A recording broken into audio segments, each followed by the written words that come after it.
À l'hôtel, dans sa robe encore humide de ses larmes, elle attendait un homme qui n'est jamais venu. Mais lorsque les portes de l'église se sont ouvertes, ce n'est pas le marié qui est entré. C'était son frère. Froid, réservé, et milliardaire.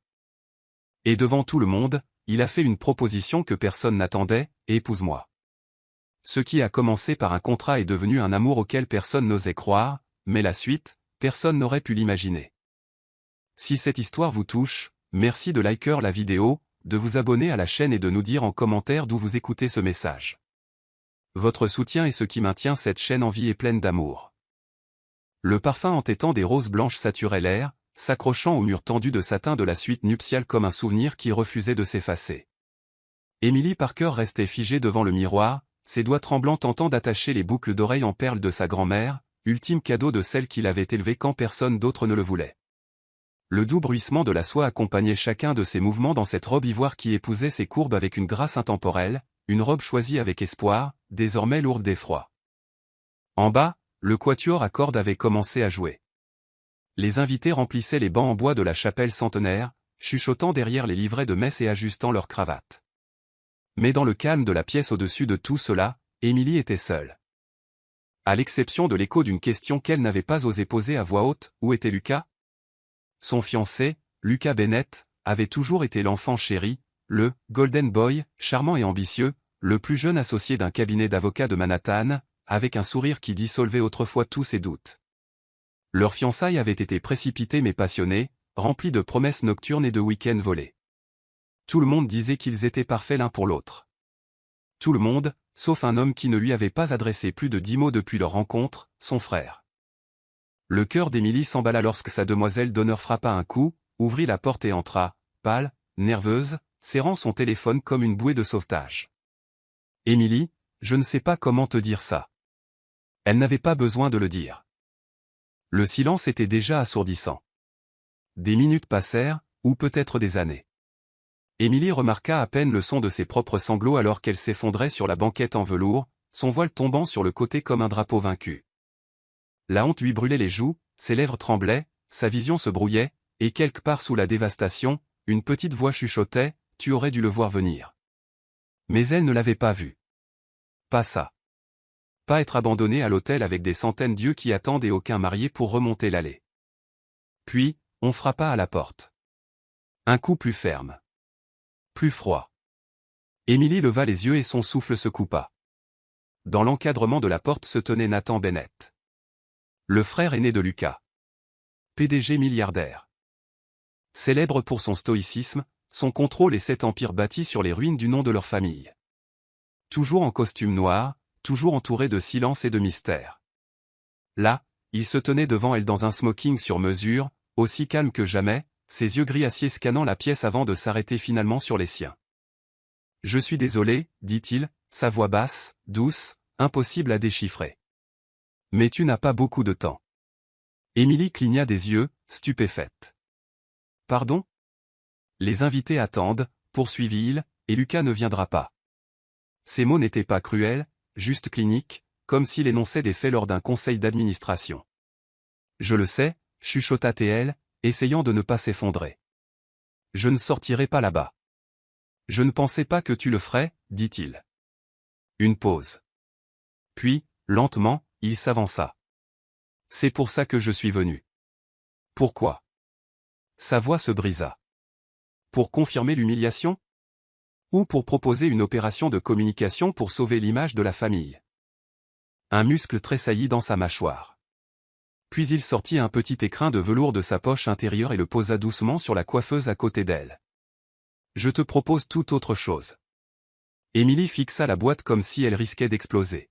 « Qu'est-ce que c'est ? » « Une bague. »« Ma bague. » Sa voix ne trembla pas et « Épouse-moi. »« Maintenant. »« Aujourd'hui. » Le silence qui suivit fut si épais qu'on aurait dit que la pièce elle-même avait cessé de respirer. Elle se leva lentement, agrippant le dossier de la chaise pour garder l'équilibre.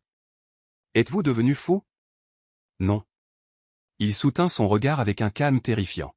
« Ce mariage a été médiatisé. Des clients importants sont ici. Des donateurs. La presse. Mon père. Ta famille. Tu as tout donné pour que ce jour existe et je ne le laisserai pas te prendre ça. Donc c'est une question d'image, demanda-t-elle, la voix tremblante. C'est une question de respect, répondit-il. Pour toi. Pour ce qui a été promis. Émilie le dévisagea, essayant de comprendre.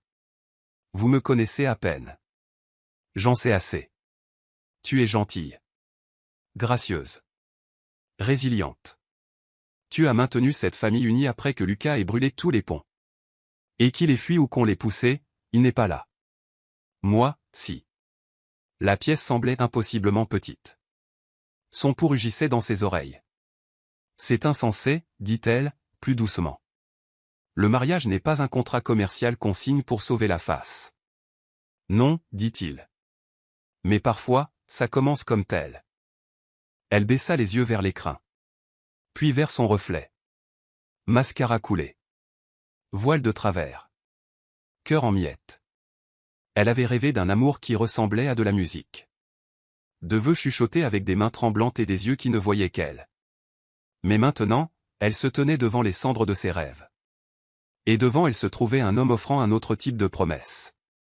Pas d'amour, mais de sécurité. De dignité. De ne pas avoir à sortir là-bas seul. Je ne te demande pas d'éprouver quoi que ce soit pour moi, dit-il doucement. Je te demande de dire oui pour toi-même. Ses yeux s'emplirent de larmes à nouveau, mais cette fois, pas seulement de douleur. Qu'est-ce que ça impliquerait? Chuchota-t-elle. 1 an, répondit-il. Un mariage. Des vies séparées. Une liberté totale. Mais aujourd'hui, tu marches dans cette allée la tête haute. Elle ne répondit pas. Pas avec des mots. Au lieu de cela, elle tendit la main, ouvrit l'écrin de velours et prit la bague. Ses doigts tremblaient alors qu'il la glissait à son doigt, silencieusement. Pas de baiser. Aucun geste romantique. Juste une compréhension silencieuse entre deux personnes liées par des attentes brisées et des choix inattendus. Et quand les portes de la chapelle s'ouvrirent quelques minutes plus tard et qu'Emily Parker entra au bras de Nathan Bennett, la salle entière eut le souffle coupé. Parce que le marié avait changé, mais pas son courage. Et alors qu'il se tenait devant le prêtre, Emily ne pouvait s'empêcher de se demander « Qu'est-ce que je viens de faire ?» L'ascenseur montait silencieusement, ses parois de verre révélant la ligne d'horizon scintillante de Manhattan au crépuscule. Emily se tenait à côté de lui, ses mains encore marquées par l'empreinte de la bague qu'il avait passée à son doigt quelques heures plus tôt. Elle semblait à la fois étrangère et lourde. Un symbole de quelque chose qui n'était pas de l'amour, mais qui n'était pas non plus de la cruauté. Quelque chose entre les deux. Nathan n'avait pas dit grand-chose après la cérémonie. Ni dans la voiture, ni pendant la réception polie où les invités murmuraient derrière leur flûte de champagne et spéculaient à voix basse, ni quand la presse prenait discrètement des photos à distance, incertaine de la façon de cadrer ce qui venait de se passer. Il l'avait simplement guidé, calme, composé, illisible, jusque dans sa voiture noire et maintenant dans son Penthouse, 38 étages au-dessus d'une ville qui ne semblait plus familière. Lorsque les portes de l'ascenseur s'ouvrirent, le souffle d'Emily se coupa. L'espace était époustouflant. Des murs de verre encadraient les lumières de la ville, projetant de longs reflets sur les sols en marbre et le bois chaleureux. Mobilier minimaliste, couleurs neutres, œuvres d'art soigneusement placées, une maison qui semblait curatée, mais pas froide. Une cheminée vacillait doucement sur le mur du fond, peignant des ombres douces à travers la pièce. Nathan fit un geste vers un couloir latéral. C'est ta chambre. Première porte à droite. Elle est entièrement meublée. Tu peux la redécorer comme tu le souhaites. Émilie hocha la tête une fois, ses talons silencieux sur le sol poli. Elle entra prudemment et se retrouva dans une grande chambre enveloppée de tons terreux chaleureux, un lit aux draps impeccables, des étagères déjà à moitié remplies, une banquette près de la fenêtre, un petit bouquet de lys sur la table de nuit. Elle referma la porte à moitié, puis se retourna pour lui faire face dans le couloir. Ce n'est pas ce à quoi je m'attendais. Je ne voulais pas que tu te sentes comme une invitée, dit-il. Mais je le suis, murmura-t-elle. Dans votre monde, dans votre vie. Son regard accrocha le sien. Non. Tu es ma femme maintenant. Le mot semblait étrange. Définitif. Émilie s'appuya contre le cadre de la porte. Pourquoi avez-vous vraiment fait ça, Nathan? Il ne répondit pas tout de suite. Au lieu de cela, il marcha vers la cuisine et versa 2 verres d'eau. Pas de vin. Pas de célébration. Juste de l'eau, comme pour ancrer le moment dans le réel. Je te l'ai dit, fit-il en lui tendant un verre. Je ne crois pas qu'il faille laisser quelqu'un tomber sans lui offrir quelque chose à quoi se raccrocher. Et à quoi je me raccroche ici, demanda-t-elle doucement. 1 an, dit-il. 1 an de structure. De stabilité. Pas d'attente au-delà de ce sur quoi nous nous mettons d'accord ce soir. Elle expira, plissant les yeux. Vous voulez formaliser ça? Il hocha la tête. Un contrat. Pour la clarté. Pour les limites. Émilie le suivit dans le salon, ses épaules nues refroidies par la climatisation. Il prit un dossier relié en cuir sur la table et l'ouvrit. Lis-le, dit-il. Les termes étaient clairs.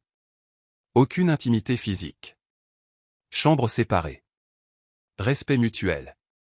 Elle pourrait continuer son travail d'artiste sans restriction. Il pourvoirait à ses besoins. Investirait dans un atelier pour elle. Et en retour, elle remplirait le rôle de son épouse en public. Assister aux fonctions. Gérer les demandes de la presse. Jouer le rôle. Émilie passa ses doigts sur la page. Vous avez pensé à tout. Je ne fais pas d'improvisation, dit-il simplement. C'est plus facile d'éviter les blessures quand on prévoit à l'avance. Elle leva les yeux. Vous pensez qu'on va se blesser l'un l'autre? Je pense qu'il vaut mieux ne rien supposer, répondit-il. Il n'y avait aucune malice dans son ton. Juste le genre de distance que les gens construisent après avoir été brûlés une fois de trop. Émilie posa le dossier. Et après 1 an? Nous nous séparons, dit-il. Calmement. En privé. Avec dignité. Un long silence passa entre eux. Le genre qui s'étire quand aucune des deux personnes n'est sûre si le pont entre elles doit être construit ou brûlé. Et qu'en est-il? Des sentiments, demanda-t-elle. Il la regarda alors. La regarda vraiment. Et pour la première fois, quelque chose vacilla dans son expression. Regret? Désir? Elle ne saurait le dire. Les sentiments sont imprévisibles, dit-il. C'est pourquoi nous fixons des termes. Son cœur se serra un peu, même si elle ne savait pas pourquoi. Peut-être parce qu'une petite partie insensée d'elle-même avait imaginé que cet homme, cet inconnu qui était intervenu quand son monde s'effondrait, pourrait être capable de quelque chose de plus. Émilie se leva. Je vais signer. Mais je veux poser une condition. Nathan haussa un sourcil. Laquelle? Je veux mon propre atelier, pas juste un coin dans cet appartement. Je veux un endroit séparé avec une clé qui n'appartient qu'à moi. Il hocha la tête une fois. Accordé. Et je veux un contrôle créatif total. Vous n'intervenez pas. Pas de critique. Pas d'influence. Tu es une artiste, dit-il. Pas une employée. Je n'oserais pas. Ses lèvres frémirent. Presque un sourire. Aussi, ajouta-t-elle, ne regardez pas par-dessus mon épaule quand je peins. Jamais. Il inclina la tête. Es-tu si secrète? Non, dit-elle en soutenant son regard. Je suis si vulnérable. La vérité flottait entre eux, lourde et brute. Nathan lui tendit un stylo.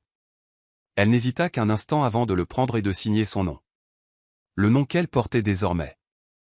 Emily Bennett. Étrange. Officiel. Inconnu sur sa propre langue. En lui rendant le stylo, leurs doigts s'effleurèrent. Ce ne fut rien de plus qu'une seconde. Peau contre peau. Mais ce fut comme si une secousse la traversait. Un silence qui en disait plus que les mots ne le pouvaient. Nathan s'éclaircit la gorge et recula. Tu trouveras ton dressing déjà rempli, dit-il. J'ai envoyé quelqu'un récupérer tes affaires dans ton ancien appartement. S'il manque quoi que ce soit, dis-le-moi. Émilie cligna des yeux. Vous avez fait ça? Aujourd'hui? Il hocha la tête. Ce matin. Elle l'étudia un long moment. Vous aviez prévu ça? Non, répondit-il. Je me préparais. Au cas où Lucas ferait exactement ce que je pensais qu'il ferait. La froide vérité la frappa comme le vent sur une peau nue. Donc vous saviez. Je soupçonnais, dit-il. Mais j'espérais avoir tort. Elle retourna vers sa chambre, ses doigts effleurant le cadre de la porte. Nathan? Oui. Vous protégez toujours les gens comme ça? Il la regarda, illisible une fois de plus. Seulement quand je ne peux pas supporter de les voir tomber. Elle hocha lentement la tête. Puis elle se tourna et entra dans sa chambre, fermant la porte derrière elle. Le doux clic résonna plus fort qu'il n'aurait dû. Seule à présent, elle fixa les boucles d'oreilles en perles sur la table de nuit, et essaya de se rappeler comment elle était passée de la chapelle à ici. Du chagrin d'amour à une signature. De promesses d'amour à un contrat de survie. Et pourtant, alors qu'elle s'allongeait ce soir-là dans des draps de soie et un silence inconnu, une pensée la tirailla. Et si ce n'était pas un sauvetage? Mais le début de quelque chose pour lequel aucun d'eux n'était prêt. La lumière du matin se déversait dans le Penthouse comme un intrus silencieux, effleurant les parquets et capturant les particules de poussière dans son sillage doré. Émilie s'éveilla dans une douceur inhabituelle. Les draps, le silence, la façon dont l'air ne portait aucun bruit de circulation. Le plafond au-dessus d'elle était lisse et blanc, comme une toile vierge. Pendant un instant, elle resta allongée, écoutant sa propre respiration. Se demandant si tout cela n'avait été qu'un rêve étrange et surréaliste. Mais non. La bague à son doigt, lourde et froide, le confirmait. Elle avait épousé Nathan Bennett. Et maintenant, elle vivait ici. Enveloppée dans un peignoir de soie, elle marcha doucement dans le couloir, ses pieds nus silencieux sur le bois.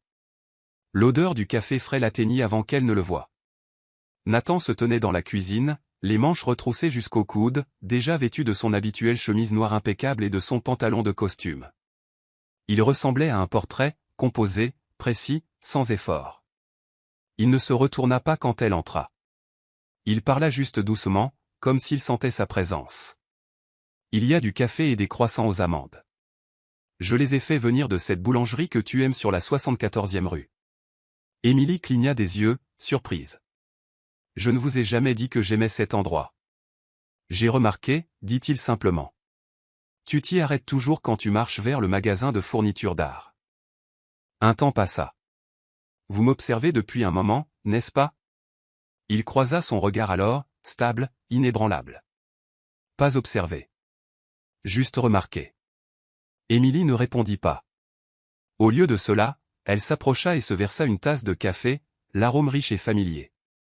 La tasse était chaude dans ses mains, rassurante. Elle prit une gorgée et laissa le silence s'installer, non plus gênant. Juste là. Leurs journées commencèrent à prendre un rythme calme, séparé mais pas distant. Nathan partait tôt la plupart des matins, toujours en costume, toujours avec un bref signe de tête et un « bonne chance avec ta peinture ». Émilie appréciait qu'il n'essaie pas de faire la conversation ou de rôder autour d'elle. Il était présent sans être envahissant, un contraste avec l'attention performative à laquelle elle était habituée avec Lucas. Son atelier, situé à seulement 2 pâtés de maison, était plus qu'elle n'aurait pu demander. Un loft inondé de soleil avec des fenêtres du sol au plafond, des murs de briques brutes et un vaste espace ouvert qui sentait légèrement la peinture et le bois. Et l'attendant sur le chevalet central, enveloppé dans du papier craft, se trouvait une note. Pour ton premier jour, autorise-toi le désordre. Elle sourit malgré elle. Les premières peintures furent hésitantes, comme son cœur. Les couleurs s'entrechoquaient, les traits manquaient de précision, les émotions étaient floues. Mais jour après jour, le rythme revint. Ses doigts se souvinrent de ce que son âme avait presque oublié, comment ressentir sans s'excuser. Le soir, elle rentrait au Penthouse, parfois accueillie par le son d'un piano dérivant du salon. Elle n'avait jamais imaginé Nathan comme quelqu'un qui jouait, encore moins avec une telle émotion silencieuse. Il n'en parlait jamais, ne jouait jamais pour elle, juste pour la pièce, le silence, l'espace entre eux. Parfois il partageait le dîner, décontracté, simple. J'ai lu ton article dans Art et Forme l'année dernière, dit-il une fois au-dessus d'un saumon grillé. Tu argumentais que l'abstraction n'est que du deuil avec un pinceau. Émilie haussa un sourcil. Vous lisez Art et Forme? J'aime comprendre les choses dans lesquelles j'investis, répondit-il, sans ciller. Est-ce ce que je suis? Un investissement? Il posa sa fourchette et la regarda. Ton potentiel. Et je ne veux pas dire au sens commercial. Son cœur palpita, confus, tiraillé, curieux. Certains soirs, il s'attardait près de son atelier quand elle ramenait une toile à la maison. Il n'entrait jamais, s'arrêtait juste près de l'entrée, jetait un coup d'œil aux couleurs, et disait quelque chose qui ne ressemblait pas à un éloge, mais à quelque chose de plus doux, de plus réel. tu as changé ta palette cette semaine. On aurait dit que le bleu mentait. Il hocha la tête comme s'il comprenait cela. Et peut-être, impossiblement, le comprenait-il. Une nuit, alors qu'elle traversait le Penthouse avec un verre de vin rouge à la main, elle trouva une pièce qu'elle n'avait pas remarquée auparavant. La porte était entr'ouverte. À l'intérieur se trouvait une galerie. Pas une vraie, une privée. La sienne. Des dizaines de ces toiles couvraient les murs, datant d'il y a des années. Des pièces qu'elle croyait perdues. Des pièces vendues sous des pseudonymes, offertes à des galeries, jetées dans le chaos du début de sa carrière. Elle se retourna lentement, stupéfaite. Vous les avez gardées. La voix de Nathan vint de l'entrée. Je ne les ai pas gardées. Je les ai cherchées. Elle le regarda, submergée. Pourquoi? Parce qu'elle disait ce que tu ne pouvais pas encore dire à voix haute. Et j'avais besoin de l'entendre. Émilie sentit sa poitrine se serrer. Ce n'est pas de l'admiration, Nathan. C'est de l'obsession. Non, dit-il en entrant dans la pièce. L'obsession est égoïste. C'était de la révérence. Le silence remplit l'espace entre eux, épais comme de la peinture à l'huile sur une toile. Je ne savais pas, chuchota T.L. Je n'avais jamais l'intention de te le dire, dit-il, mais maintenant tu es là, et je pensais que tu méritais de voir ce que tu as construit, avant que quiconque d'autre ne le fasse. Ses yeux la brûlaient, mais elle refusa de pleurer. À la place, elle se tourna vers les peintures. Je ne sais pas encore qui vous êtes, dit-elle doucement. Mais pour la première fois, je pense que vous pourriez être plus que l'ombre de votre frère. Nathan ne bougea pas et toi, tu es bien plus que la femme qu'il a laissée derrière lui. Cette nuit-là, Émilie ne put dormir. Elle resta éveillée, écoutant le bruit de la pluie tapant contre les fenêtres, ses pensées tournoyant comme des pinceaux trempés dans des couleurs pour lesquelles elle n'avait pas de nom. Une partie d'elle voulait courir, fuir la confusion, la vulnérabilité. Mais une autre partie, plus petite mais plus forte, lui disait de rester, parce que pour la première fois depuis que sa vie s'était effondrée dans cette chapelle, elle ne se sentait pas prise en pitié. Elle se sentait vue. Et cela la terrifiait plus que tout le reste. La maison du lac ne ressemblait en rien à ce qu'elle avait imaginé. Émilie s'était attendue à quelque chose d'élégant, de froid, un autre monument de verre et d'acier à la richesse et au détachement de Nathan. Mais ce qui se dressait devant elle ce vendredi soir était une cabane en cèdre sombre, avec du lierre grimpant le long des coins et de larges fenêtres qui reflétaient les arbres environnants. L'air sentait le pain et la terre, et le silence semblait sacré. Nathan n'avait pas dit grand-chose sur le trajet. Il lui avait simplement dit qu'il avait besoin de s'éloigner quelques jours, que les marchés étaient volatiles, la presse implacable, et qu'il voulait du calme. Elle avait accepté, incertaine s'il voulait qu'elle vienne ou s'il l'informait simplement de son absence. Mais ensuite il avait envoyé une voiture, fait ses bagages, laissé une note sur le siège, apporte tes pinceaux. Maintenant, debout au bord du lac avec ses bottes à moitié enfoncées dans le sol humide, Émilie expira pour la première fois depuis des jours. L'intérieur de la maison était chaleureux. Des poutres en bois s'étendaient au plafond comme des bras ouverts. Un feu crépitait dans le foyer en pierre. Des livres remplissaient des étagères inégales. Il y avait même une courte pointe usée jetée sur le dossier du canapé, une petite imperfection humaine qu'elle n'aurait jamais associée à Nathan.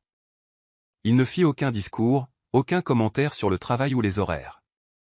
Au lieu de cela, il lui tendit une tasse de thé et dit simplement « Il y a de la soupe sur le feu, des serviettes dans le placard à linge. L'atelier est à l'arrière, j'ai pensé que tu voudrais ton propre espace. » Émilie ne répondit pas. Elle hocha juste la tête et laissa la chaleur du thé faire fondre la tension dans ses épaules. La pluie arriva cette nuit-là. Pas le genre doux, mais un orage rythmé et constant qui martelait les fenêtres et enveloppait la cabane dans son propre cocon privé. Émilie se tenait pieds nus dans le petit atelier du fond, fixant la toile vierge qu'il avait installée pour elle. Ses doigts la démangeaient. L'orage dehors chuchotait des choses qu'aucun mot ne pouvait contenir. Elle trempa son pinceau dans un cramoisi profond et le laissa saigner sur la surface. Des heures passèrent. Elle ne le remarqua pas. À un moment donné, il lui apporta une autre tasse de thé. Il ne parla pas, ne la regarda pas peindre, la laissa juste sur le rebord de la fenêtre et s'éloigna. C'était la première fois que quelqu'un lui donnait de l'espace sans rien demander en retour.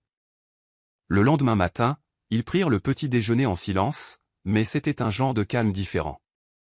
Pas gênant, pas forcé, juste confortable. Nathan sirotait son café en feuilletant une copie usée du vieil homme et la mère Émilie esquissa son profil sans réfléchir. La façon dont son sourcil se fronçait légèrement quand il lisait. La faible cicatrice près de sa tempe qu'elle n'avait pas remarquée auparavant. Plus tard, ils marchèrent ensemble au bord du lac. Les bottes crissant contre les feuilles mouillées. La brume s'élevant de l'eau comme un secret. Nathan lui raconta la fois où il était passé à travers la glace ici quand il avait 10 ans. Comment son père n'avait pas remarqué sa disparition pendant des heures. Comment Lucas l'avait sorti de là. Je crois que c'est la dernière fois que je l'ai vu avoir peur, dit Nathan. Émilie le regarda. Et toi? Il haussa les épaules. J'ai cessé de m'autoriser la peur après ça. C'est incommode. Elle voulait lui dire que la peur n'était pas une faiblesse. Qu'elle était humaine. Mais elle sentait qu'il le savait déjà. Il ne s'accordait simplement pas ce luxe. De retour à la maison, elle trouva un vieux jeu de cartes et le défia. Ils jouèrent près du feu. Leur rire calme mais réel. Elle le taquina quand il perdit. Il ne se défendit pas. Il sourit juste. C'était la première fois qu'elle voyait son visage s'adoucir complètement. Cette nuit-là, l'orage revint. Et le silence aussi. Émilie se tenait dans le couloir à l'extérieur de sa chambre.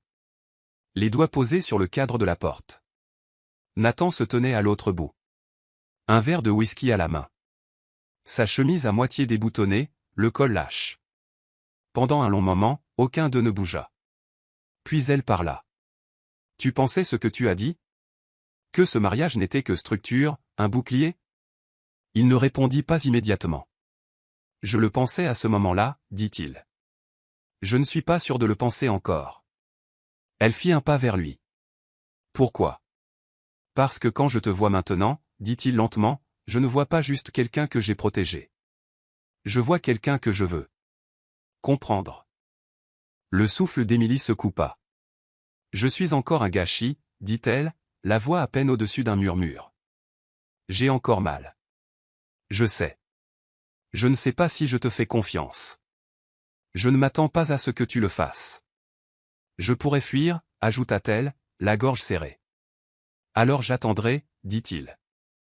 Un silence plus profond que l'orage passa entre eux. Et puis, sans avertissement, elle marcha vers lui pas à pas jusqu'à ce qu'ils soient assez proches pour sentir la chaleur entre leurs peaux. Il ne bougea pas, ne chercha pas à l'atteindre. Il attendit juste. Quand ses doigts touchèrent le col ouvert de sa chemise, il inspira brusquement. Je ne sais pas ce que c'est, murmura-t-elle. Moi non plus, dit-il. Mais alors ses mains furent sur sa taille, hésitantes, révérencieuses, comme s'il craignait qu'elle ne disparaisse.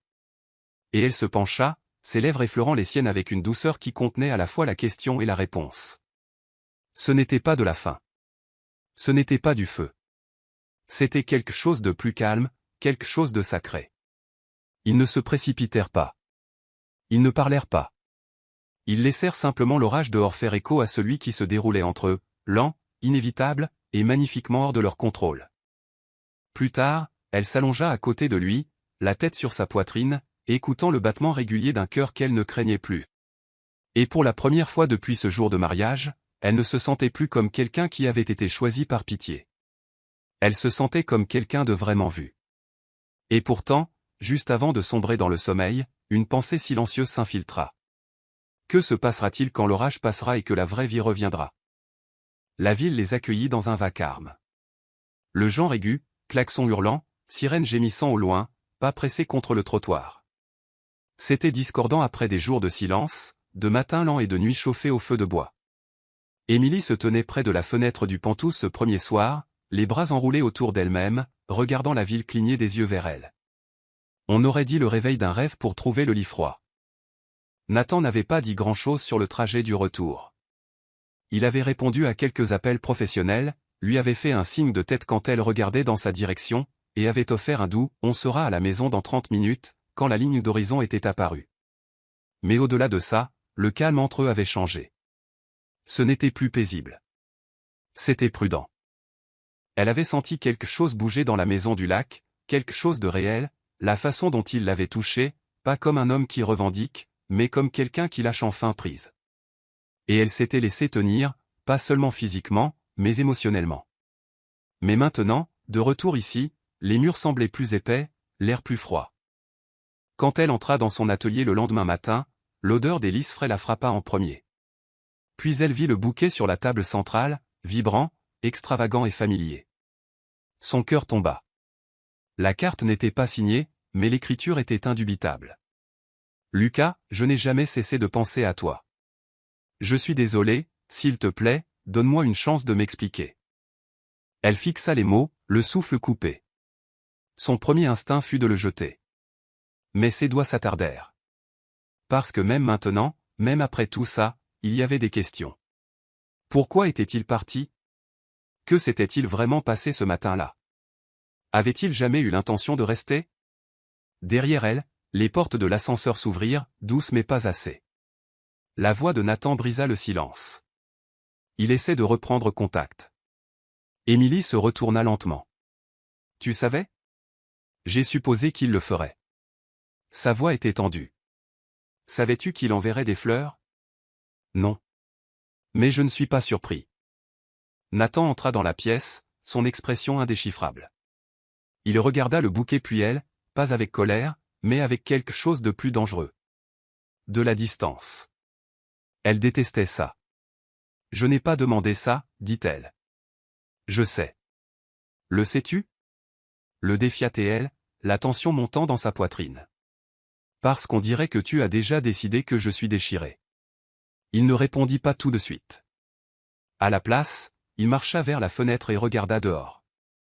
Quand les gens reviennent de la guerre, dit-il lentement, ils cherchent souvent quelque chose de familier, même si c'est ce qui les a brisés. Elle tressaillit. Alors je suis une réponse traumatique? Il se tourna vers elle alors, enfin, les yeux perçants. Non, tu es celle qui est restée. C'est la différence. Un temps. Mais si tu regardes encore par-dessus ton épaule, Émilie, j'ai besoin de le savoir. L'air entrecrépitait. Je ne le fais pas, dit-elle. J'ai juste. Je ne m'y attendais pas. C'est tout. Nathan hocha la tête une fois. Trop vite. Puis il partit. La porte cliqueta derrière lui. Elle resta là un long moment, incertaine de savoir si elle devait crier, pleurer ou peindre, jusqu'à ce que ses bras lâchent. Au lieu de cela, elle ouvrit un tiroir, fourra la carte à l'intérieur et se dit que ça ne signifiait rien. Mais la graine avait été plantée et Nathan, toujours si composé, commença à changer. Au cours des jours suivants, il devint plus silencieux, pas comme il l'était avant, mais d'une manière qui ressemblait à une retraite. Il rentrait plus tard, s'asseyait plus loin au dîner, répondait à ses questions avec moins de mots. Quand elle lui demanda s'il voulait venir au vernissage de sa galerie, il dit simplement « J'ai un dîner du conseil ». Elle ne le crut pas. Ce soir-là, elle se tenait seule dans la galerie, entourée de son travail, d'étrangers louant ses coups de pinceau et son utilisation de l'espace. Mais le seul espace qu'elle remarquait était celui à côté d'elle. Vide. Un homme qu'elle ne reconnaissait pas l'approcha vers la fin. Costume élégant. Sourire poli. Émilie Bennett, dit-il. Encore plus éblouissante que votre travail. Elle força un sourire poli. Merci. Je suis un ami de Lucas, ajouta-t-il. Son sourire se figea. Il parle souvent de vous. Il a dit que vous aviez été volé. Elle cligna des yeux. Pardon? Il a dit que son frère avait manipulé toute la situation, qu'il l'avait payé pour disparaître seulement pour intervenir et prendre ce qui n'était pas à lui. Les mots la frappèrent comme une gifle. Je pense que vous devriez partir, dit-elle froidement. Il eut un sourire en coin. J'ai touché une corde sensible. Avant qu'elle ne puisse répondre, la sécurité s'était déjà approchée. Le mal était fait. Cette nuit-là, Émilie confronta Nathan. Il était dans son bureau, manches retroussées, les yeux sombres à force de trop d'heures et trop peu de sommeil. L'as-tu payé pour qu'il parte, Nathan, demanda-t-elle, la voix tremblante. Nathan leva lentement les yeux. Quoi? Lucas. L'as-tu payé pour disparaître? La pause fut longue. Trop longue. Je ne l'ai pas fait, dit-il finalement. Mais quelqu'un l'a fait. Qui? Il se leva, passa devant elle, se versa un verre. Il lui tournait le dos quand il parla. Mon père. Émilie sentit le sol se dérober. Pourquoi? Parce qu'il ne pensait pas que Lucas était assez fort pour t'épouser. Et parce qu'il ne pensait pas que tu étais réel. Et tu savais, chuchota TL. Je soupçonnais, dit-il. Mais je ne pouvais pas le prouver jusqu'à maintenant. Émilie recula, la poitrine serrée. Donc j'étais un prix. Non, dit Nathan, lui faisant enfin face. Tu étais une cible. Les mots l'éviscérèrent. Et pourtant, quelque chose d'autre remua en elle, plus profond que la douleur. Que sommes-nous, Nathan, demanda-t-elle. Toujours mariés sur le papier ou quelque chose d'autre? Il ne répondit pas. Au lieu de cela, il passa devant elle, silencieusement. Et pour la première fois depuis la maison du lac, il ne se retourna pas. La première fois qu'Émilie la vit, elle crut imaginer des choses.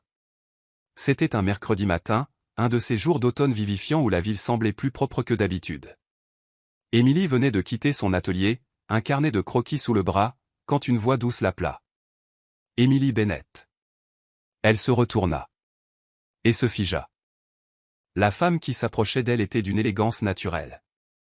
Manteau de soie, talons qui claquaient avec autorité, lunettes de soleil perchées au bien que le soleil fût à peine sorti. Sa marche n'était pas rapide. Elle était calculée. Chaque pas chorégraphié. Émilie savait qui elle était avant qu'elle ne se présente. Sophia Munro, dit la femme en tendant une main parfaitement manucurée. J'ai tellement entendu parler de vous. Émilie serra sa main lentement. Je ne peux pas en dire autant. Sophia sourit. Le sourire n'atteignit pas ses yeux. Bien sûr que non. Nathan n'a jamais été du genre nostalgique. Mais les gens comme nous. Nous laissons des empreintes, n'est-ce pas? C'était là. La première fissure. Subtile. Polie. Mais indéniablement tranchante. Émilie redressa les épaules. Y a-t-il une raison pour laquelle vous m'avez arrêté au milieu de la rue? Sophia inclina la tête. Curiosité. Et inquiétude. Elle s'approcha. Vous savez que votre mariage n'est pas exactement traditionnel. L'estomac d'Émilie se noua. Cela ne vous regarde pas, oh, ma chérie, dit Sophia, la voix comme du velours. J'étais son affaire pendant des années. Vous pensez que je ne reconnais pas quand il joue un rôle? Le pouls d'Émilie s'accéléra. Si vous avez fini, j'ai des choses à faire. Soyez juste prudente, chuchota Sophia. Les hommes comme Nathan, ils construisent des murs pour une raison. Et parfois celle qui est à l'intérieur se retrouve piégée, pas protégée. Elle s'éloigna sans attendre de réponse. Son parfum persistait comme la fumée après un incendie. Émilie restait figée, chaque nerf à vif. Elle voulait rejeter ça. En rire. Mais quelque chose dans l'assurance calme de Sophia s'insinua sous sa peau. Ce soir-là, Nathan n'était pas rentré. Pas de message. Pas de nouvelles. Et pour la première fois, le Pantou semblait à nouveau étranger. Elle erra dans la cuisine, l'appétit coupé, et trouva une note près de la machine à expresso. Dîner tardif. Ne m'attends pas, haine. Pas de chaleur. Pas d'explication. Le lendemain, Sophia apparut à nouveau, cette fois à la galerie d'Émilie. Je pensais voir votre travail de mes propres yeux, dit-elle en déambulant dans l'espace comme si elle le possédait. Nathan parlait de vos peintures avant même de vous rencontrer. Drôle, non? Émilie serra la mâchoire. Que voulez-vous? Sophia souleva une petite toile. Savez-vous combien de femmes il a admirées de loin? Observez. Collectionnez. Jusqu'à ce qu'elles deviennent gênantes. Sortez. Sophia reposa doucement la peinture. Je dis juste. L'admiration et l'obsession portent le même parfum. Vous seriez sage d'apprendre la différence. Émilie ne répondit pas. Elle n'avait pas à le faire. Son silence était la seule ligne qu'elle pouvait encore tracer. Mais le mal était fait. Cette nuit-là, Lucas appela. Elle ne voulait pas répondre. Vraiment pas. Mais la curiosité l'emporta. Ça, et le silence que Nathan avait enroulé autour de leur maison comme une seconde peau. Émilie, dit Lucas, sa voix plus douce que dans ses souvenirs. Je ne voulais pas que tout cela arrive. Vraiment, demanda-t-elle platement. Je ne serais jamais partie si on ne m'y avait pas poussé. Elle agrippa le téléphone plus fort. Ton père. Et Nathan, dit-il doucement. Ne le laisse pas te duper. Il n'est pas aussi noble qu'il le prétend. Elle voulait raccrocher. Mais elle ne le fit pas, il est obsédé par toi depuis des années, continua Lucas. Même avant notre rencontre. Les peintures.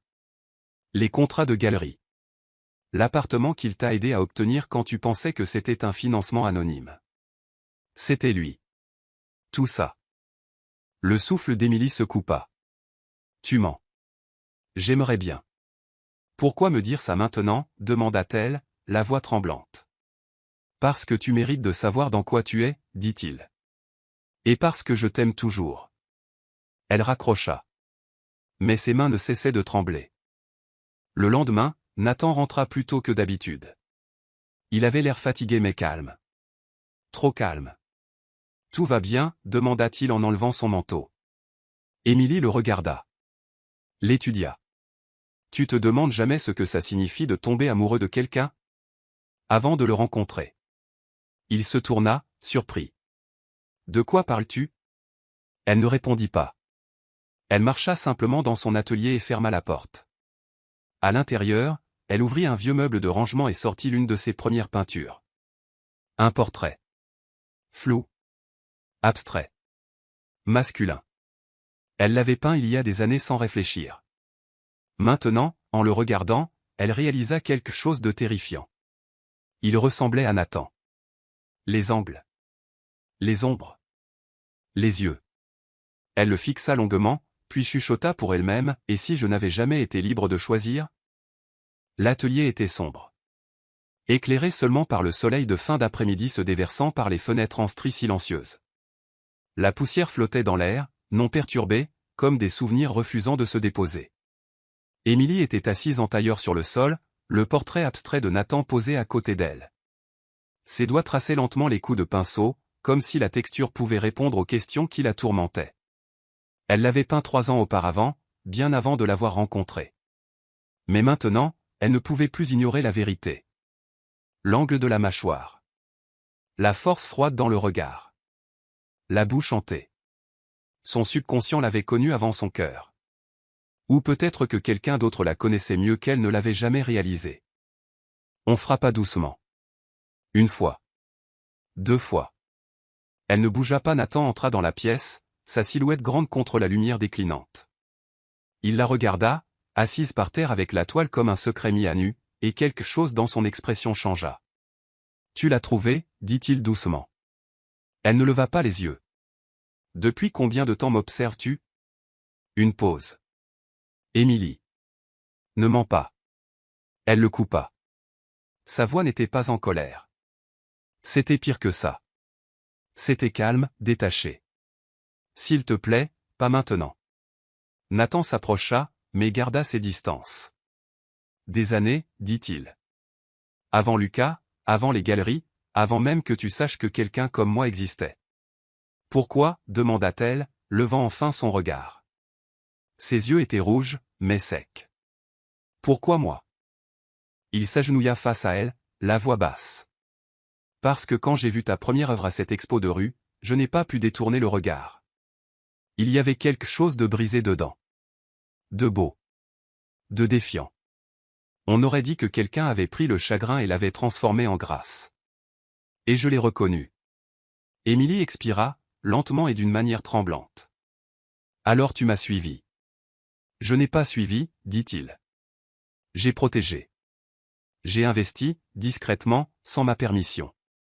Je ne voulais pas que tu te sentes obligé. » Elle rit, un rire bref et sec.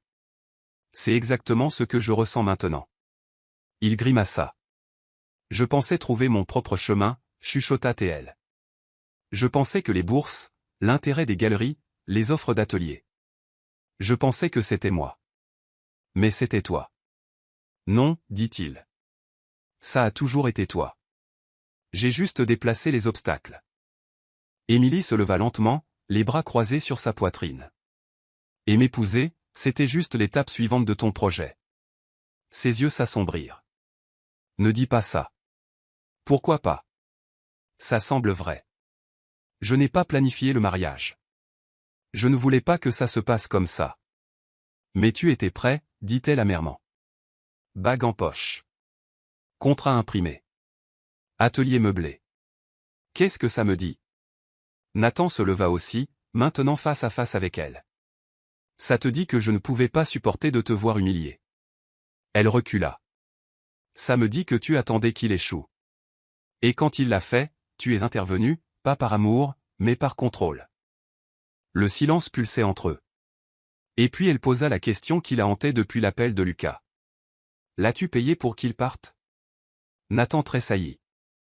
Non, mais je ne l'ai pas arrêté non plus. C'était suffisant. Elle hocha la tête, un geste silencieux de finalité. Ses épaules s'affaissèrent, mais sa voix était stable. J'ai besoin d'espace. La mâchoire de Nathan se tendit. Émilie. J'ai besoin d'un air qui n'est pas filtré par toi, dit-elle.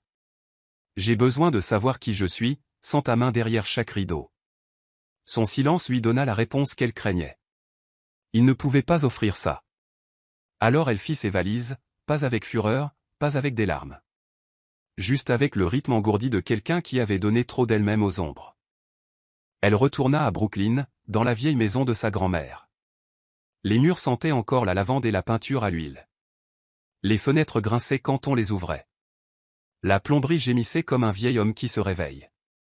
Mais c'était à elle, et personne ne l'avait jamais acheté pour elle.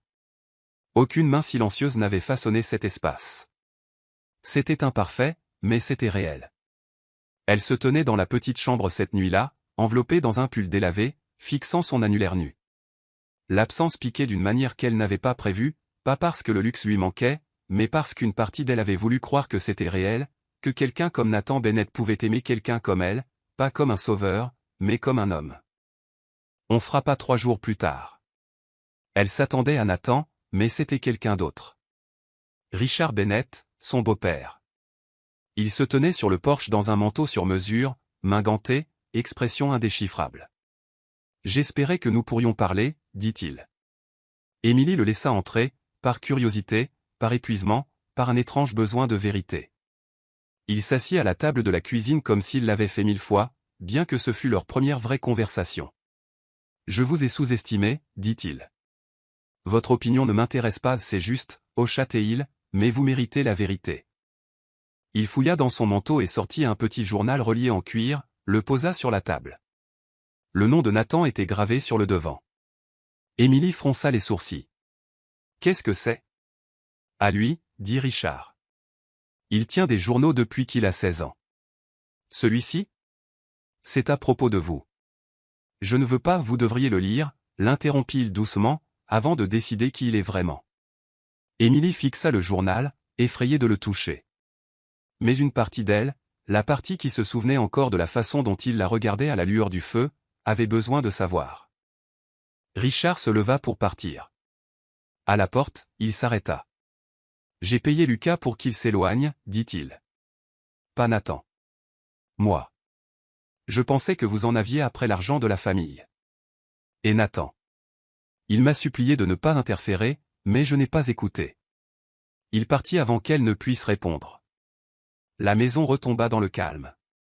Émilie resta assise avec le journal sur les genoux pendant un long moment. Puis, lentement, elle l'ouvrit. La première page datait d'il y a 2 ans. Je l'ai revue aujourd'hui, même café, même carnet de croquis. Elle ne voit pas comment le monde se courbe autour d'elle. C'est ce qui la rend dangereuse. Et belle. Elle tourna une autre page. Lucas parle de faire sa demande. Je veux hurler, mais je ne le ferai pas. Elle n'appartient à personne, surtout pas à moi. Une autre. Elle peint avec le deuil, et trouve quand même la couleur. J'aurais aimé connaître quelqu'un comme elle quand ma mère est morte. Peut-être que je n'aurais pas construit autant de murs. Émilie ferma le journal, ses mains tremblantes. Les mots n'avaient pas d'agenda, pas de vernis. Ils étaient bruts, désordonnés, humains. Et soudain, tout ce qu'elle croyait savoir se fissura. Parce que peut-être n'était-ce pas de la manipulation. Peut-être était-ce de l'amour. Juste le genre qui attendait en silence depuis bien trop longtemps. Le journal reposait sur la table comme quelque chose de vivant. Pas juste de l'encre et du papier, mais du souffle, de la mémoire. Une carte d'un homme qui n'avait jamais su dire ce qu'il ressentait à voix haute. Émilie ne l'avait pas rouvert depuis près de 24 heures. Elle avait peur. Peur de ce qu'elle ressentirait. Peur de ce que ça déferait. Mais ce matin-là, avec le son des cloches de l'église faible au loin et la lumière du soleil filtrant à travers les rideaux de lin, elle s'assit à la vieille table de sa grand-mère et tourna les pages. Chaque entrée l'attirait plus profondément.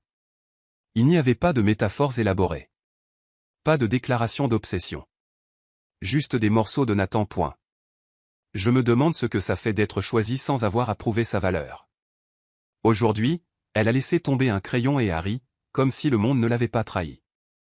Je ne sais pas comment elle fait. Lucas pense l'aimer, mais il n'aime que ce qu'elle lui fait ressentir. Indispensable. Vu. Moi, je l'aime différemment. Je l'aime quand elle est seule. Émilie pressa sa main contre sa poitrine, tentant d'apaiser la douleur qui s'y logeait. Ce n'étaient pas les mots d'un marionnettiste. C'étaient les confessions silencieuses d'un homme qui n'avait jamais su aimer autrement qu'en secret. Et elle avait été aveugle. Parce qu'elle avait été blessée. Parce qu'elle avait cru aux murmures, aux doutes, aux manipulations des autres. Jamais elle n'avait demandé à Nathan ce qu'il lui en avait coûté de rester dans l'ombre toutes ces années. Elle tourna une autre page. J'ai essayé de passer à autre chose. J'ai essayé de l'oublier. Je suis sorti avec Sophia. Je me suis noyé dans le travail.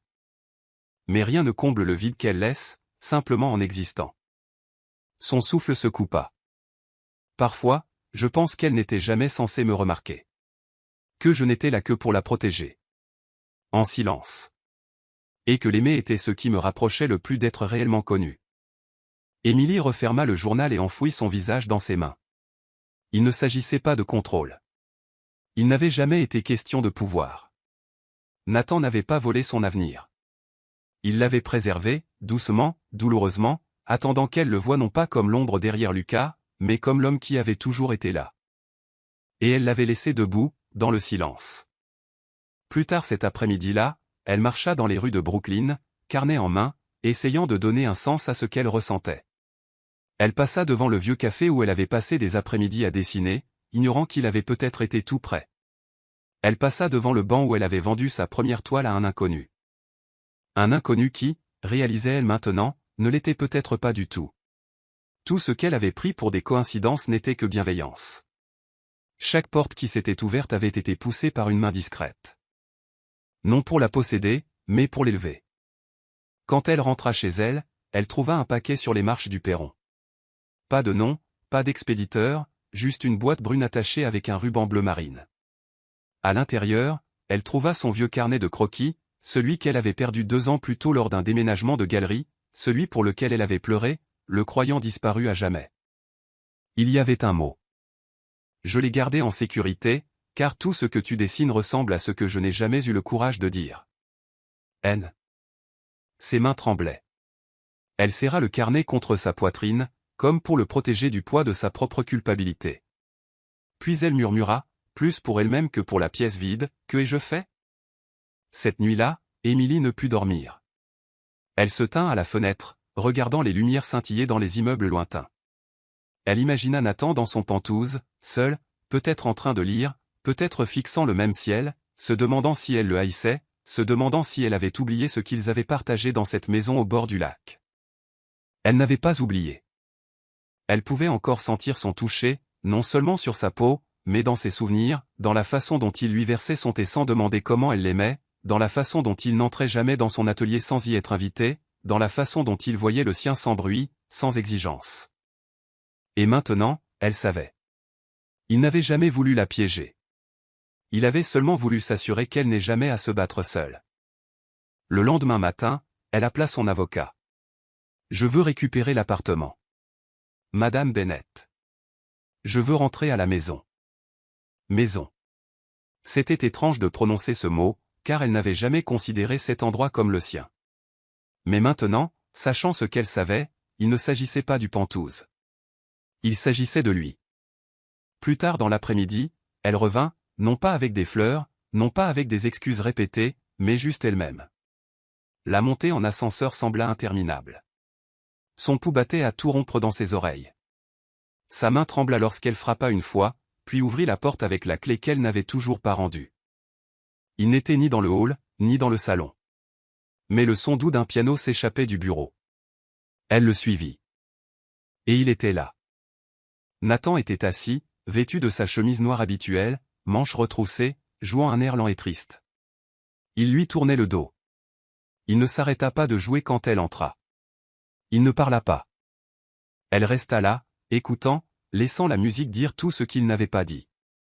Quand il eut enfin fini, il laissa ses mains reposer sur les touches et dit, sans se retourner, « Je ne pensais pas que tu reviendrais. » « J'ai failli ne pas le faire, » répondit-elle.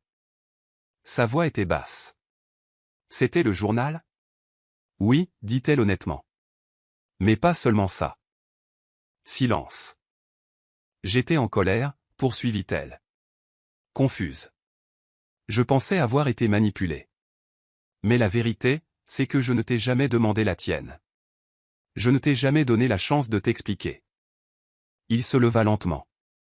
Se tourna pour lui faire face. Ses yeux étaient fatigués. Sur leur garde. Je ne savais pas comment l'expliquer. Je sais, murmura-t-elle. Parce que je ne savais pas comment l'entendre.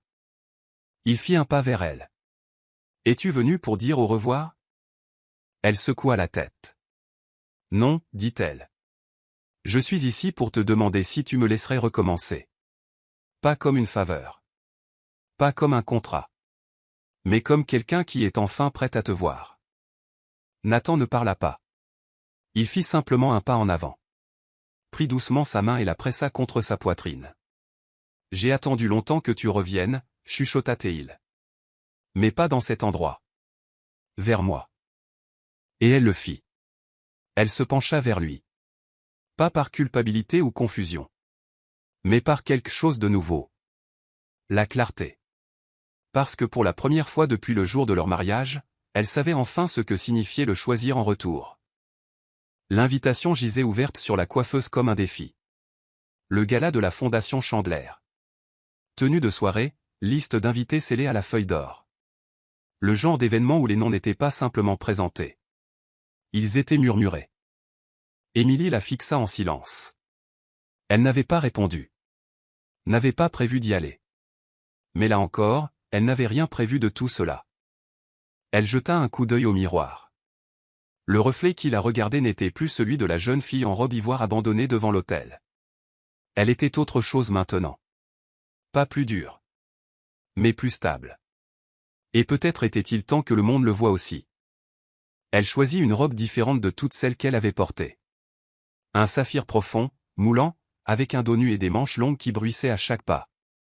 Ses cheveux relevés, quelques mèches lâches par dessein, et non par accident. Autour de son cou, une simple chaîne en or. Élégante. Délibérée. La voiture qui l'attendait en bas était discrète.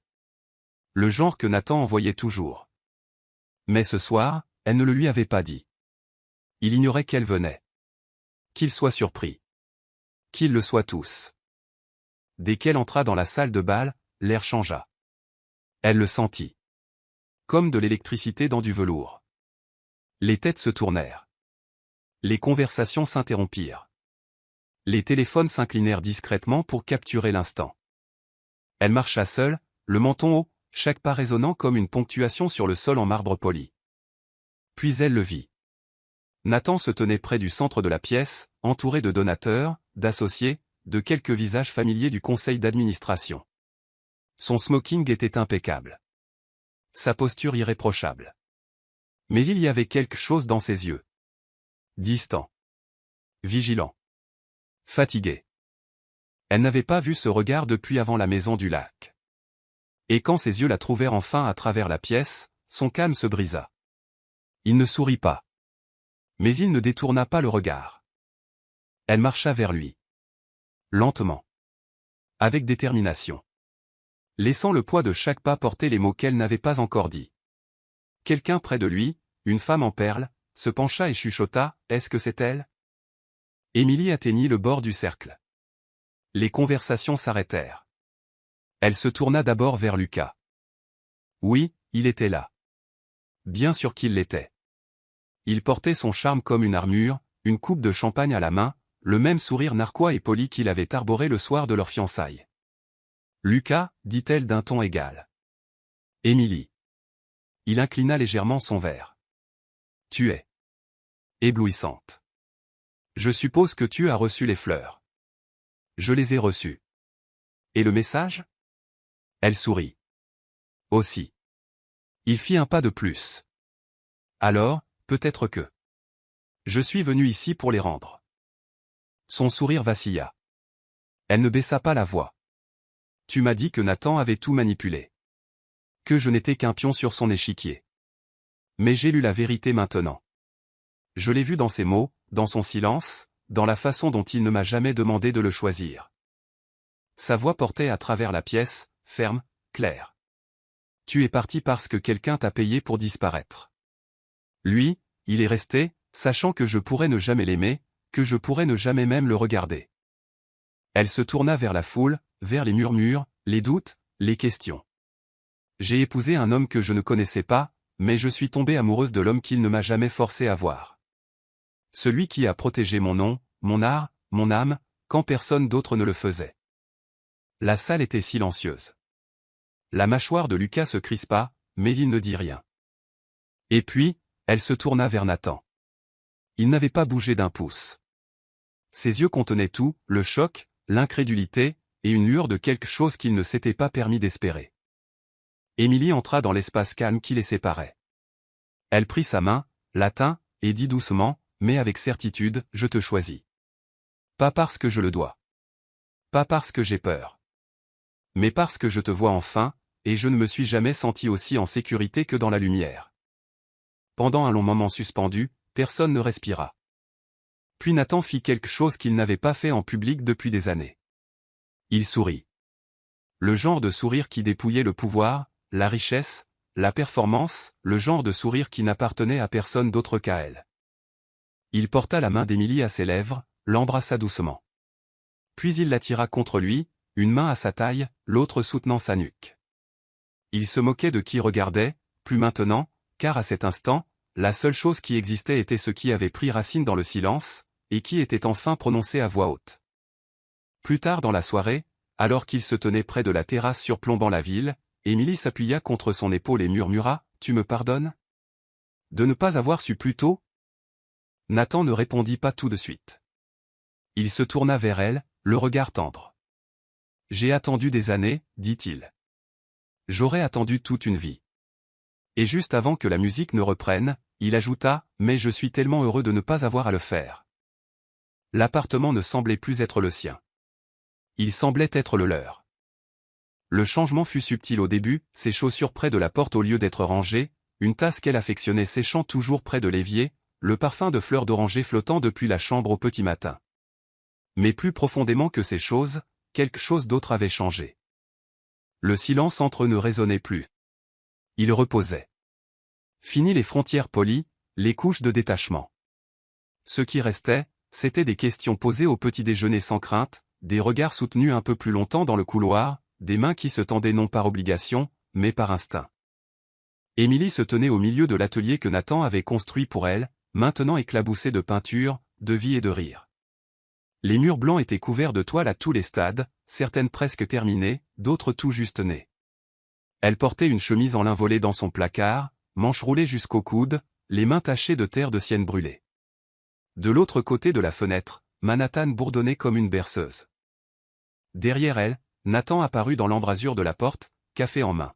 « Je ne t'ai pas vu peindre comme ça depuis des semaines, » dit-il, l'observant avec ce regard calme et constant qui serrait encore son cœur, non de peur, mais de quelque chose de plus chaud. « Parce que je ne me suis pas sentie comme ça depuis des semaines, » répondit-elle. « Comme quoi? » « Libre. » Elle se tourna vers lui. « Et amoureuse. » Son sourire s'accentua. « Bien. Je commençais à m'inquiéter que tu oublies. Je n'oublie pas les choses qui comptent. » Il s'approcha, embrassa le sommet de sa tête tachée de peinture et lui tendit le café. « Tu as pensé à un nom ?» demanda-t-il. « Pour la galerie. » Elle hocha la tête. Le soir de l'ouverture n'était que dans 2 semaines. Émilie sourit pour elle-même. « Galerie Thomson. D'après ma grand-mère. » Les sourcils de Nathan se levèrent, surpris. « Pas ton propre nom ? C'est la raison pour laquelle j'ai pris un pinceau, dit doucement Émilie. Lui donner son nom me donne l'impression d'honorer d'où je viens. Nathan acquiesça. Elle serait fière. Je l'espère. Émilie sirota son café, fixant l'horizon. Tu ne la finances plus, au fait. Cela le fit rire. Un son grave et réel qui s'enroula autour de son cœur comme de la fumée. Oh, je te rembourse. Chaque centime. Je veux que ce soit à moi. Nathan inclina la tête. Tant que je peux toujours être ton investisseur préféré. Elle le regarda par-dessus son épaule. Tu es bien plus que ça. Plus tard cet après-midi-là, ils se tenaient ensemble dans l'espace de la galerie, encore en travaux, mais vibrant de potentiel. Des ouvriers s'activaient autour d'eux, accrochant des lumières, vérifiant les systèmes audio, polissant les vitres. Émilie marchait lentement sur le sol, pieds nus, imaginant l'espace rempli d'art, d'inconnus et de musique. Nathan la suivait, mais ne parlait pas. Il regardait. Et quand elle se tourna vers lui, les yeux pleins de joie et de nervosité, il dit simplement « Ça va être magnifique ». Elle expira. « Tu as déjà eu peur que tout s'effondre ?»« Tout le temps, dit-il. Mais pas ça. »« Pourquoi pas ?»« Parce que cette fois, dit-il en prenant sa main, nous ne nous cachons pas derrière des contrats ou le silence. » Émilie posa sa tête contre son épaule. Pour la première fois depuis des mois, son monde semblait immobile, non pas gelé, mais ancré. Dans les semaines qui suivirent, ils trouvèrent un rythme qu'aucun d'eux ne se pressa de définir. Ils prenaient le petit déjeuner ensemble, parfois en silence, parfois en riant. Ils s'embrassaient dans les ascenseurs quand personne ne regardait. Ils dansaient pieds nus dans la cuisine sur de vieux disques de jazz. Elle peignait sans demander s'il approuvait. Ils travaillaient tard certains soirs, mais appelaient toujours pour prévenir. Ils n'avaient pas besoin de demander où l'autre en était. Ils le savaient, tout simplement. Et plus que tout, il y avait de l'espace. De la place pour respirer, pour devenir. Un après-midi, Nathan la trouva recroquevillée sur le canapé, carnet de croquis en main, perdu dans ses pensées. Il s'assit près d'elle, et sans un mot, elle le lui tendit. Il tourna les pages lentement. Des portraits d'inconnus. Des moments de la ville. Des lignes rapides qui ressemblaient à du mouvement, à des souvenirs. Et enfin, un croquis de lui. Pas posé. Pas poli. Juste lui. Vulnérable. Ouvert. Réel. Il referma doucement le livre. « Tu me vois mieux que je ne me vois moi-même, dit-il. » Émilie sourit. « Non, je te vois simplement sans essayer de te changer. » Cette nuit-là, ils s'allongèrent emmêlés dans le lit, les lumières de la ville peignant un or doux sur leur peau. Il toucha son visage lentement, comme s'il la réapprenait. « J'avais l'habitude de croire que les gens comme moi n'avaient pas droit à ça, dit-il. »« À quoi ?»« Ça. »« La paix, » chuchota-t-il. « Un foyer qui ne ressemble pas à une forteresse. Une femme qui n'a pas besoin que je sois un héros. Juste quelqu'un en qui elle a assez confiance pour revenir vers lui. » Émilie posa sa paume sur sa poitrine. « Tu n'es pas parfait, Nathan. Et moi non plus. Mais l'amour, ce n'est pas se sauver l'un l'autre. C'est se choisir l'un l'autre, chaque jour. » Il ferma les yeux, laissant cette vérité s'installer. Et puis, doucement, presque pour lui-même, il murmura « Je te choisis ». Elle ne dit rien en retour. Elle le serra simplement plus fort et laissa le silence parler. Tout commença par une fuite. Anonyme. Intraçable. Un dossier de mai déversé sur un forum d'affaires populaire, partagé par quelqu'un se faisant appeler la vérité derrière les vœux. Objet en gras. Proposition de mariage stratégique. Atténuer le scandale de Lucas. Préservation de la réputation par l'union. En quelques heures, c'était devenu viral.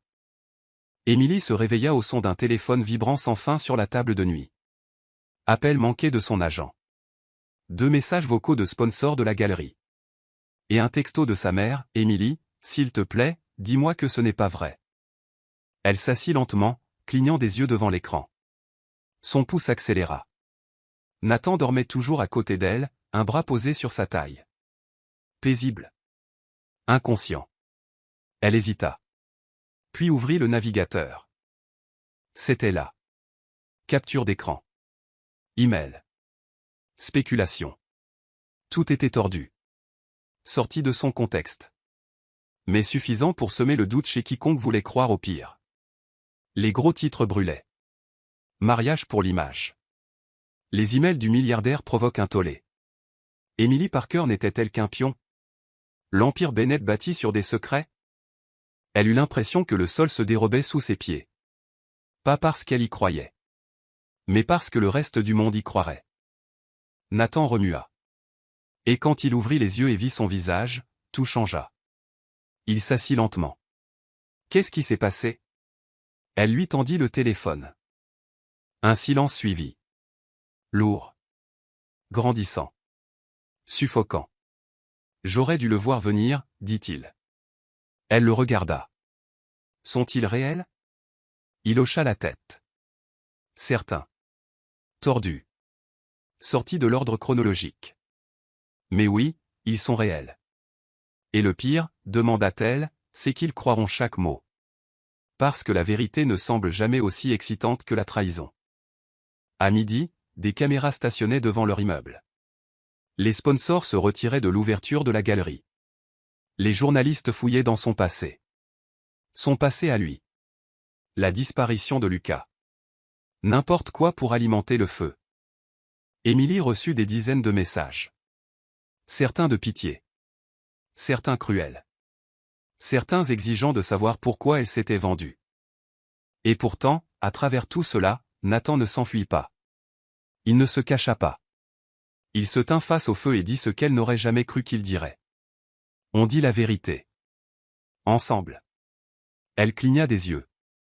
À qui? À tout le monde. Ce soir-là, ils étaient assis côte à côte dans un studio de télévision.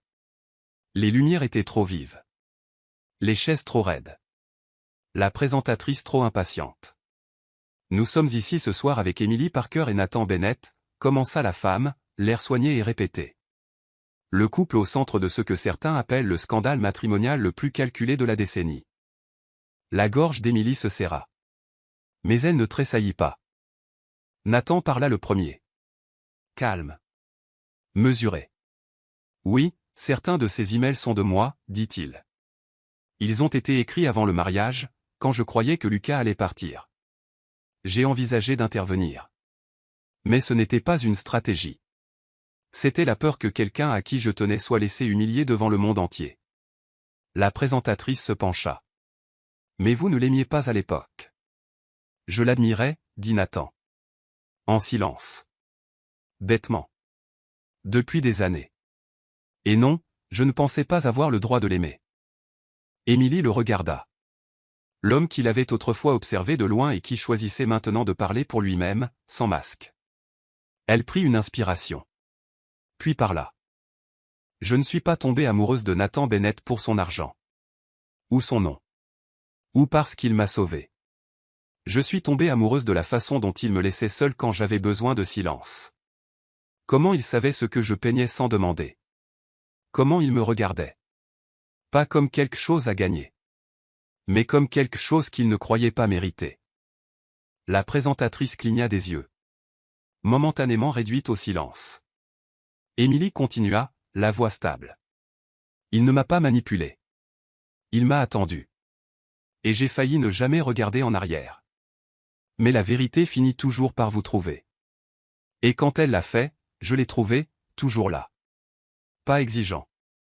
Pas amer. Espérant juste que je pourrais le voir. Et je l'ai vu. Il y eut un silence dans le studio. Puis Nathan prit sa main et ajouta, nous ne sommes pas une histoire parfaite.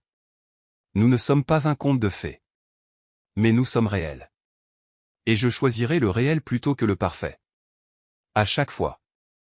Le segment fut diffusé ce soir-là. Et quelque chose d'inattendu se produisit. Les gens écoutèrent. Pas seulement les mots. Mais le silence entre eux. L'expression sur le visage d'Émilie quand Nathan avait dit « Je ne croyais pas en avoir le droit ». La façon dont elle souriait quand elle avait dit « Il m'a attendu ». Le lendemain matin, la marée changea. Les sections de commentaires commencèrent à basculer. On ne peut pas feindre ce genre de regard. Si c'est de la manipulation, j'espère que quelqu'un me manipulera comme ça un jour. Ils avaient dit la vérité. Et cela semblait vrai. Les sponsors revinrent. L'ouverture de la galerie fut rétablie. Mais plus important encore, le poids sur leur poitrine commença à s'alléger. Ce soir-là, de retour à la maison, Nathan se tenait à la fenêtre. Les mains dans les poches. Émilie le rejoignit, enroulant ses bras autour de sa taille. « Je suis désolé que ça ait dû se passer comme ça, dit-elle. « Je ne le suis pas, répondit-il. Parce que maintenant, ils savent. Eux tous. Ce que je savais bien avant toi. » Elle posa sa tête contre son dos. Et c'était quoi? Que tu valais chaque secret. Chaque délai. Chaque espoir silencieux. Elle le tourna doucement. Se mit sur la pointe des pieds et l'embrassa. Non pour le faire taire. Mais pour répondre à quelque chose de plus profond encore que les mots. Parce qu'un amour comme le leur n'avait pas besoin de permission. Il avait juste besoin de vérité. La galerie scintillait de vie. La lumière des bougies vacillait le long des murs, illuminant les bords doux de chaque toile. Des rires flottaient entre les conversations. Le tintement des coupes de champagne. Et le bourdonnement discret du jazz venant d'un petit quartet dans le coin. Émilie se tenait au centre de tout cela. Pieds nus sur le sol en béton poli. Sa longue robe de satin frôlant ses chevilles. Ses cheveux épinglés lâchement comme ceux d'un peintre après une longue journée. Elle n'avait pas eu l'intention de pleurer quand les portes s'étaient ouvertes. Mais quand elle vit les gens s'arrêter. S'arrêter vraiment. Devant son article. Quelque chose dans sa poitrine fondit. Ce n'était pas juste une galerie. C'était son histoire. Sa guérison. Sa vérité. Et d'une certaine manière, contre toute attente, c'était aussi le début de quelque chose de nouveau. De la foule, Nathan l'observait. Pas comme un mari. Pas même comme un bienfaiteur. Juste comme un homme toujours en admiration devant la femme qui, des mois auparavant, tremblait dans une robe de mariée. Et qui se tenait maintenant ici. Entière. Il portait un costume noir simple. Pas de cravate. Ses mains étaient glissées dans ses poches. Mais son regard ne la quittait jamais. Près du fond de la galerie, sous un doux projecteur doré, se trouvait un petit piédestal. Dessus, une boîte en velours. Pas de panneau. Pas d'étiquette. Juste une attente. Émilie ne le vit pas avant que la salle ne commence à se vider. La foule s'éclaircit. Les conversations s'adoucirent. Et dans le calme de la soirée finissante, Nathan s'approcha d'elle doucement. Elle se tourna avant qu'il ne parle. Comme si elle avait su qu'il arrivait. « Tu l'as fait, dit-il. »« Non, chuchota-t-elle. Nous l'avons fait. » Il sourit. « Il y a quelque chose que je veux te montrer. » Il la guida par la main jusqu'au piédestal. Elle baissa les yeux vers la boîte. Il l'ouvrit. À l'intérieur se trouvait la même pierre que sa bague de mariage originale. Mais elle était maintenant sertie dans un nouveau design. Délicat. Intemporel. Et différent de tout ce qu'elle avait vu auparavant. Enveloppé de vignes dorées, comme quelque chose trouvé dans un livre de contes. Il ne s'agenouilla pas. Il n'en avait pas besoin. « Émilie, dit-il doucement, je t'ai épousée une fois pour te protéger. Mais je ne t'ai jamais demandé si tu voulais être choisie. » Son souffle se bloqua. « Alors je te le demande maintenant, continua-t-il. Pas par sauvetage. Pas par responsabilité. Mais par amour. Pur. Désordonné. Inachevé. Le genre qui te réveille au milieu de la nuit juste pour te regarder respirer. » Il prit sa main. « Veux-tu m'épouser à nouveau? » Pas de contrat. Pas de condition. Juste deux personnes. Enfin au bon endroit au bon moment. Les larmes emplirent ses yeux. Elle rit. Le genre de rire qui se brise juste avant de devenir un sanglot. Et hocha la tête. « Oui, chuchota-t-elle. Mon Dieu, oui. » Il glissa la bague à son doigt, et elle allait parfaitement. Mais plus que ça, elle semblait juste. Comme si le cercle s'était enfin refermé. Le personnel de la galerie baissa doucement les lumières, et quelqu'un lança une nouvelle chanson. Douce, lente, faite pour des moments comme celui-ci. Ils dansèrent au centre de la pièce, seuls, entourés de toiles de toutes les versions d'elle qu'elle avait été. Et pour la première fois, elle eut l'impression d'être exactement là où elle devait être. Plus tard, alors qu'il sortait dans la douce nuit de Manhattan, Nathan la tira contre lui. « Où allons-nous à partir d'ici » demanda-t-elle. Il sourit. « Où tu veux. » Ils décidèrent de garder le Penthouse, mais aussi de restaurer la maison de sa grand-mère à Brooklyn. L'un pour la ville, l'autre pour l'âme. Il se retira des conseils publics et des gros titres. Elle se consacra à l'art, au mentorat et au rire. Il y avait des projets d'enfants, éventuellement, mais pas de pression. Pas d'horloge qui tourne. Ils avaient déjà vécu une vie. Celle-ci, ils la construiraient ensemble. Le premier matin dans leur maison de Brooklyn, elle fit du café pieds nus dans la cuisine, pendant qu'il réparait un robinet qui fuyait. Terriblement mal. Et quand elle le taquina à ce sujet, il l'éclaboussa d'eau sur sa robe. Elle riposta par un baiser. Il cessa de prétendre qu'il savait ce qu'il faisait. Plus tard cette semaine-là, elle accrocha une nouvelle toile dans le salon. Inachevée. Sauvage. Une émeute de couleurs. Il inclina la tête. « Comment s'appelle-t-elle » demanda-t-il. Elle embrassa sa joue. Espoir. Il s'était trouvé dans la douleur, mais avait choisi d'aimer dans la guérison. Au milieu des ruines, ils avaient bâti un foyer sans contrat. Seulement de l'engagement. Parce que le véritable amour ne commence pas par des promesses parfaites. Il commence par le courage de recommencer. Parfois, tout ce dont quelqu'un a besoin, c'est d'être vu.